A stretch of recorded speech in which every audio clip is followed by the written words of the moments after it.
নমস্কার বন্ধুরা, আমি শ্রাবণী। আমি চলে এসেছি আরও একটি রেসিপি নিয়ে। চলো রেসিপিটি তাহলে একবার দেখে নিই। আজকের রেসিপি মেথি শাক। আমরা সবাই জানি মেথি শাক খাওয়া স্বাস্থ্যের পক্ষে ভীষণ ভালো। অনেক সময় মেথি শাক রান্না করলে তেতো লাগে, কিন্তু আমি আজকে যেভাবে মেথি শাক রান্না করব সেভাবে মেথি শাক রান্না করলে একটুও তেতো লাগবে না। আজকের এই রেসিপিটি বানানোর জন্য আমি মেথি শাক নিয়েছি। মেথি শাককে প্রথমে খুব ভালো করে বেছে নেব। মেথি শাকের ডাঁটাগুলোকে ফেলে দেব, দিয়ে পাতাগুলোকে নেব। আমি এখানে দেখাচ্ছি মেথি শাকের কোন অংশটুকু নিয়েছি। এই যে এইভাবে মেথি শাক বাছতে হয়, ঠিক এভাবেই আমি পুরো মেথি শাকটা বেছে নিয়েছি। বড় বড় টুকরো করে কুমড়ো কেটে নিয়েছি মেথি শাক দিয়ে রান্না করব বলে। রান্নার প্রথমে একটা ননস্টিক প্যানে সর্ষের তেল দিয়ে নিলাম। তেলের মধ্যে 5 ফোড়ন দিলাম। 5 ফোড়নটা খুব সুন্দর ভাজা হচ্ছে। এই সময় একটা শুকনো লঙ্কা 2-8খানা করে ফোড়নে দিয়ে একটু সময় ভেজে নিতে হবে।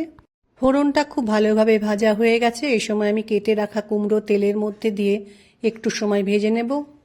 এই মিষ্টি কুমড়ো ভাজার সময় গ্যাসের ফ্লেমকে মিডিয়ামে রেখে ভাজতে হবে।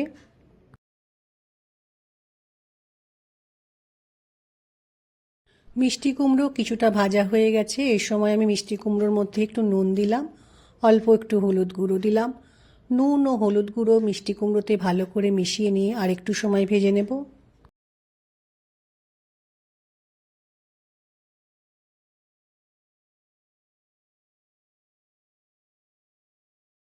কুমড়ো খুব ভালো করে ভাজা হয়ে গেছে।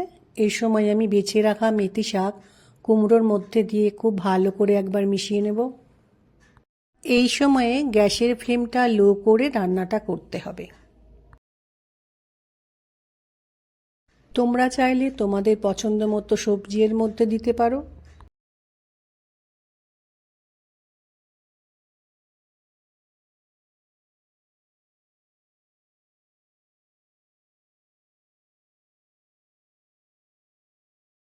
শাক রান্নাতে একটু মিষ্টি দিলে খেতে বেশ ভালো লাগে।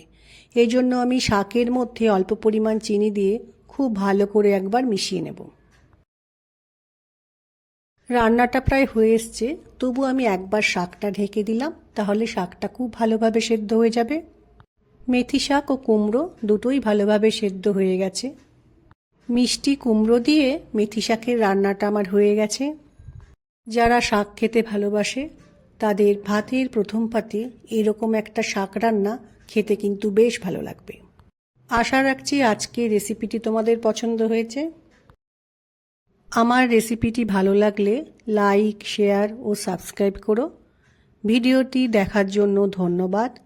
ভিডিওটি আজ এখানেই শেষ করছি। ফিরে আসছি আরও একটি রেসিপি নিয়ে।